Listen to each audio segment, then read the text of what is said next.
Amendement numéro 544. Monsieur Collombat.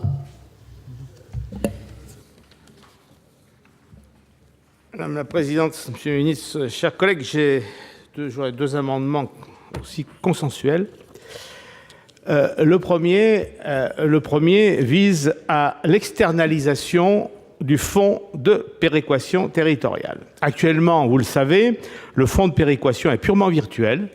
C'est l'équivalent d'une non-dépense de la Poste. Les gens de mauvais esprit comme moi disent que c'est un fonds sans fond. Ça n'est pas qu'une question de forme, parce que le système actuel présente un certain nombre d'inconvénients que je voudrais rapidement rappeler. D'abord, c'est l'absence de visibilité.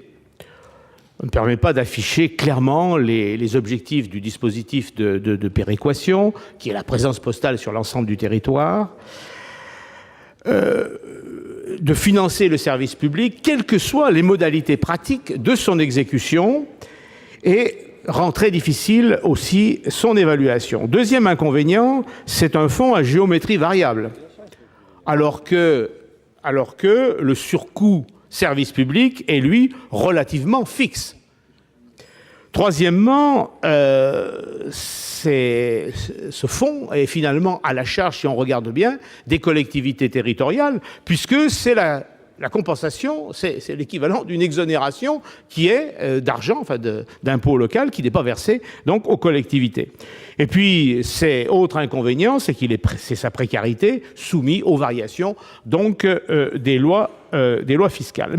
Mais c'est surtout un système pervers. Un système pervers, et je voudrais attirer votre attention là-dessus, chers collègues, c'est que c'est le moyen pour la Poste, non pas de financer l'aménagement du territoire, mais de financer son désengagement du territoire. Car quel est le but ? Le but, c'est, à travers les agences postales et à travers les points postes, de financer effectivement la disparition des bureaux de plein exercice. D'où le paradoxe, ce fonds qui est censé financer l'aménagement du territoire permet le désengagement de la Poste par la mécanique qu'on a décrite. Alors, l'objectif de cet amendement, c'est de revenir sur ces graves inconvénients. Et je voudrais, mes chers collègues, attirer votre attention là-dessus. On ne peut pas déplorer le désengagement de la Poste, comme on l'a entendu ce matin, avant-hier, enfin, etc., et en même temps voter pour le maintien de ce système pervers. Donc il faut être parfaitement clair, si on refuse les conséquences du système, où chacun le décrit à sa manière, on ne peut pas accepter sa perpétuation.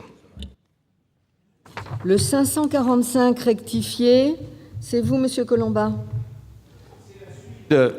C'est la suite des amendements que nous avons déposés pour essayer de donner une réalité à ce fonds de péréquation, cette fois en lui donnant des ressources qui soient des ressources propres. Alors, je résume, nous proposons trois types de ressources.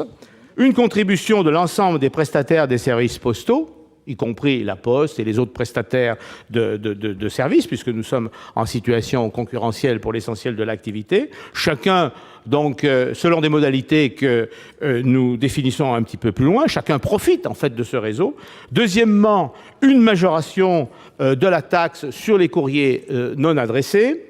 C'était une proposition que nous avions faite en 2005 et qui n'avait pas été reçue.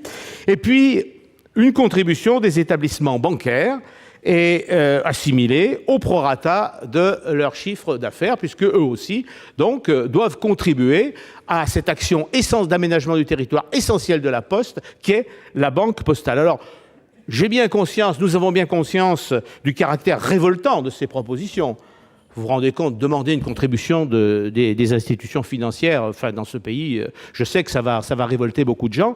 Mais enfin bon, on peut peut-être aller jusque-là. Et en tout cas, si, mes chers collègues, monsieur le rapporteur, monsieur le ministre, si vous avez d'autres idées pour abonder avec des recettes réelles et pérennes le fonds de péréquation, nous serons preneurs et nous ne nous acharnerons pas sur nos propositions.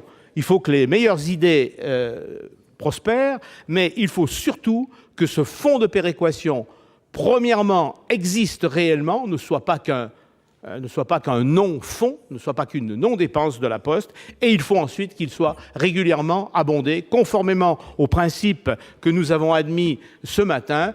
Il faut financer à la Poste de manière pérenne et de manière complète sa contribution au service public.